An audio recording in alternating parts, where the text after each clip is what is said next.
team, and welcome to the 5-minute guide for Arms Warrior. The Arms Warrior wields a mighty great weapon in two hands with tactical precision.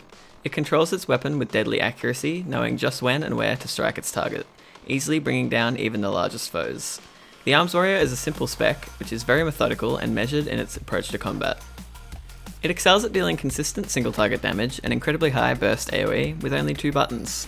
Currently there's one talent build for Arms in both Mythic Plus and in Raids, and it makes our damage windows through Warbreaker more frequent with anger management and more powerful through In for the Kill, as well as giving us an extra ability in Skull Splitter, which gives us precious extra rage generation, something that Arms often lacks. Arms generates rage through this talent, Skull Splitter, and through its auto attack swings, which are more important to Arms than to any other spec in the game, and actually matter for timing your abilities. This is because Arms generates quite little rage in general, and timing these swings so that we know when our next ability can be cast is sometimes important, especially during our execute phase. The Arms Warrior revolves around a few different key goals: managing our rage well, getting maximum damage into our Colossus Smash window, not using abilities if they will overcap us, and maintaining the bleed from our mastery, which is applied through Mortal Strike, Execute, and Blade Storm. To start, let's go over the single target and AoE rotations for the Arms Warrior. For single target, we'll be following a few steps to stick to the key goals I mentioned earlier. This gives us a few conditions, and these conditions begin to shape the general rotation for Arms. Firstly, we want to be casting Skull Splitter on cooldown, making sure that we're under 60 rage before we hit it. After this, we want to be hitting the target with Warbreaker, applying the Colossus Smash debuff and making us do more damage to them for the next 10 seconds. Be sure to hit this as much as you can. Once this debuff is applied and we have some rage, we want to spend it on Mortal Strike, also pressing that on cooldown to apply and maintain the Deep Wounds bleed from our mastery. In between Mortal Strikes, we want to be hitting Overpower, hitting it again whenever we get reset procs, but not delaying Mortal Strike to use it. We need to keep that bleed rolling.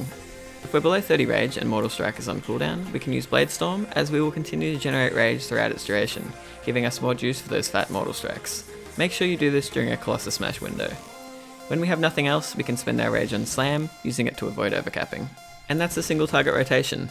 Not a complex one, simply going back and forth between Mortal Strike and Overpower, using Colossus Smash when we can, and using Skull Splitter and Blade Storm as rage generating abilities, filling with Slam. When the enemy drops below 35% health, we enter the Execute phase. In this phase, we want to be spending all rage on Execute and Execute alone, making sure that we're above 40 rage before hitting it, even though it only costs 20. Dropping our use of Slam and Mortal Strike, still using Skull Splitter and Blade Storm as rage generators, and still casting Overpower and Warbreaker when available.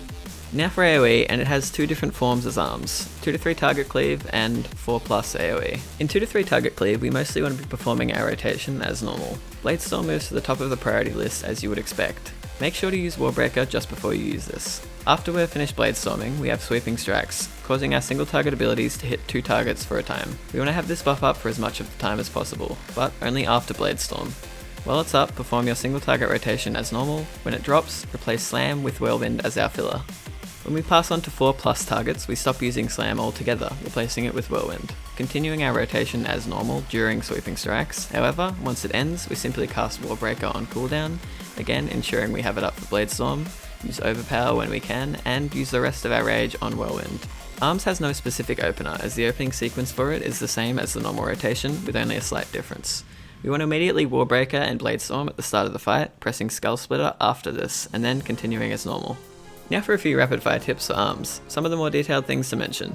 When facing 2, 3, or even 4 targets and doing your usual rotation made into cleave through Sweeping Strikes, try to spread the Deep Wounds buff out a bit by swapping targets each time you Mortal Strike. This can help increase that bleed damage. The Warrior has amazing in-combat mobility through Heroic Leap and Charge with double time. Be sure to make use of it. A common strategy for generating a little bit of extra rage is to Heroic Leap out and immediately charge back in. Try to make sure you won't need your leap anytime soon though before you do this. If you have the Test of Might Azerite trait, try to save up some rage for the Warbreaker window, as this will increase the amount of rage you can spend in the window, and therefore the amount of strength you gain from the end of the buff. The Arms Warrior is a spec of management, managing rage, Deep Wounds uptime, and the cooldown of our rotational abilities. If you enjoy a methodical spec with some forward planning that isn't too fast paced, I'd recommend the Arms Warrior, which coincidentally is getting a buff going into 8.2, so now might be just the time to jump in and give it a go.